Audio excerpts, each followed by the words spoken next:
Señoras, señores, me parece imposible que haya muerto Jules Solar, sobre todo si pienso en mis contemporáneos. Los siento a casi todos como muertos, sobre todo a los políticos, hombres públicos, etcétera. Esos son digamos, fantasmas. Pero Jules Solar es un hombre very much living, lo diré, un hombre que vive mucho para mí, y tanto que me quedé atónito cuando me informaron que hace 12 años que ha muerto. Y hace un momento María Kodama me leía una frase de Sir Richard Burton, el autor del libro Las Negras Noches, en el cual él habla de una secta de ateos musulmanes del siglo XII que decían que una de las supersticiones son los hechos. Creo que otra superstición son las fechas. En este momento me siento, como siempre, muy cerca de Jules Solar, pero siento además que una persona es difícilmente comunicable a otras personas. Yo creo poder imitar pasablemente la voz de Jules Solar, ojalá el modo de pensar de Jules Solar, pero eso me fue negado siempre. Yo lo sentí siempre como un maestro, aunque me sentí indigno de muchas enseñanzas suyas. Y ahora que tengo que hablar de él, siento esas dos cosas: la cercanía de Jules Solar, siento la amistad de Jules Solar, que fue una de las más entrañables de la vida para mí, y al mismo tiempo cómo comunicar esas cosas. Pero eso no significa una vaguedad, al contrario, quiere decir que Jules Solar está tan cerca de mí que me es tan difícil comunicarlo como el sabor del agua, como el sabor del café, como el sabor de la música, del mar, de la llanura, de la poesía, digamos, de todo lo que queremos, de todo aquello que es tan íntimo que no puede traducirse en otras palabras sin que pierda, porque parece que el único modo de nombrar la luna, que estoy plagiándome según mi inveterada costumbre, es la palabra luna. Las otras palabras serán aproximaciones. Y así yo diría Jules Solar, pero sé que no basta con esto. Muchos de ustedes no lo habrán conocido físicamente, pero deben pensar en un hombre alto, de tipo nórdico. La madre era Solari, es decir, era del norte de Italia, y el padre Schultz, eran bálticos. Y él tenía ese tipo de hombre alto, muy buen mozo, no lo preocupaba a él eso, él veía todo esto como un poco fantástico. Y recuerdo además, lo que suele olvidarse, el sentido del humor de él, su amor de la broma y el hecho de que fuera, digamos, lo contrario de casi todos los argentinos. No era absolutamente convencional en nada. Recuerdo haber hecho muchas visitas con él, por ejemplo, a casa de Victorio Campo, y en casa él estuvo muchas veces, en casa de muchas personas, en lo de González Araño, etcétera, y él siempre le daba la mano a la sirvienta. Él no hacía diferencias entre una clase y otra.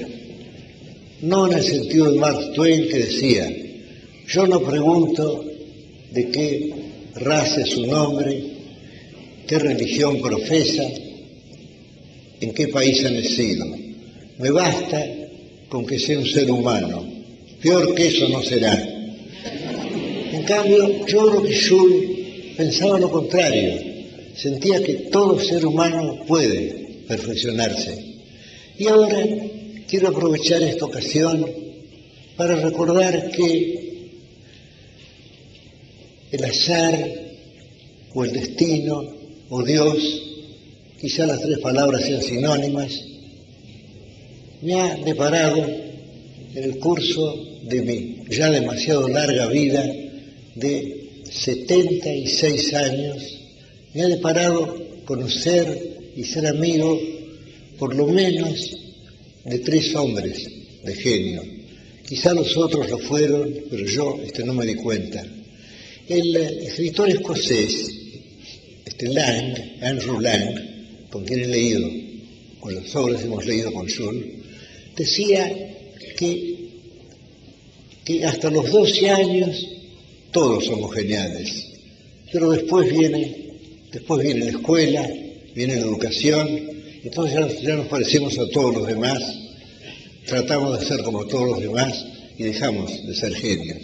Pero él decía que todos los niños son geniales, y había algo, a pesar de su sabiduría de niño, en Jules Solar. Y ahora, ya que he hablado de 3, ustedes se preguntarán, o quizá no se pregunten, quizá lo hayan olvidado ya, ¿cuáles fueron esos 3 hombres de cuyo genio no dudé nunca? Porque la inteligencia, como dijo un escritor francés, creo que francés, es algo que un hombre maneja, y el genio es algo que lo maneja él.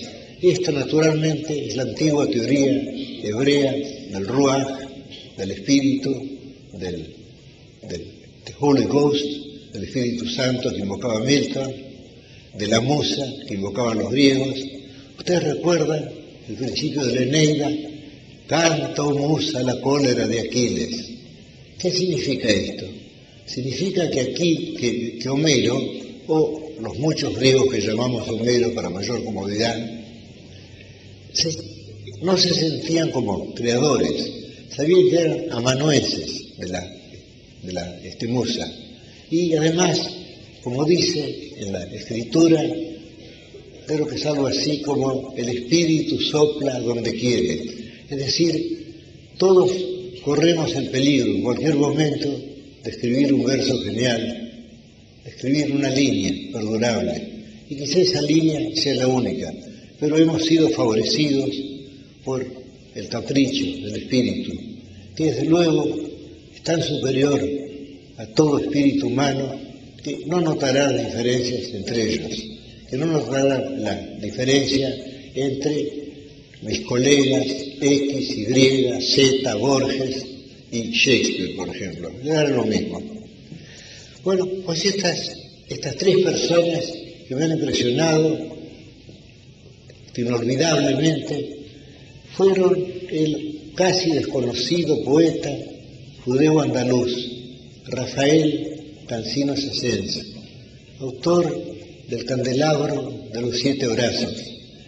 En él vemos el caso extraño de un cristiano que se convierte al judaísmo, que traduce parcialmente el Talmud y que nos da la mejor versión, y yo he leído muchas, las he leído en alemán, en inglés, en francés, la mejor versión occidental de las 1001 noches.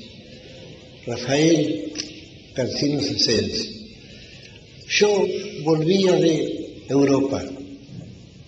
Había vivido muchos años en la docta y querida ciudad de Ginebra, y volví a Buenos Aires, que presentía vagamente como un país de llanuras, de casas bajas, desde luego me recuerdo ser ya anacrónicos, de aljibes, de patios, y conocí a Cansinos Asens, en quien parecían cifrarse todas las bibliotecas de Europa. Un hombre que se jactaba de poder saludar a las estrellas en 11 idiomas clásicos y modernos, y que además ha dejado versos inolvidables. Por ejemplo pero basta un verso para definir un poeta. Él se dirige a una mujer que quiere y le dice: